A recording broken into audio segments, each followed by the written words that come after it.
Նիկոլ Փաշինյանի թեթև ձեռքով դա վերածվեց ընդամենը հավաքի, բայց այդ հավաքն էր, որ կարող էր որոշել մի քանի եպիսկոպոսի ճակատագիրը, թե այդուհանդերձ ինչպես Գևորգ Սրբազանինը կարող է դա որոշվել նաև հենց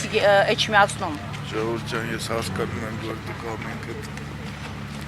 կարիք ունեք խոսքի, գիտեք չէ, որ մեծ բախքը սկսել է։ Ես ուշ կարողություն եմ մաղթում բոլորիդ, մեծ բախք ես ժամանակահատվածը լավ գործածելու, արժանի կերպով դիմավորելու Սուրբ Հարությունը, գալիս եմ, ուղղակի չհարևանցեցի ժողովրդին, լավ ուշ կարողություն ամենքիդ, խաղաղություն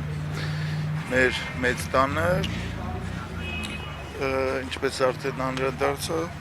Զարա ջան, Աստված մեծ է, լավ կներ։ Սրանք ամենածանր օրերն են, թե ավելի ծանրին սպասել։ Անշուշտ աննախադեպ ծանր օրեր են, բայց մեր պատմությանը լավատեղյակ անձինք բոլորն էլ գիտեն, որ մեր կյանքի մեջ շատ ավելի ծանր օրեր են եղել։ Որքան էլ պահքի շրջան է, այս փուլում, բարենորոգում, անվան տակ սկսած գործընթացը ինքը հաջողություններ գրանցել է, ի վերջո եկեղեցիներ կան գրաված, որոնք այլևս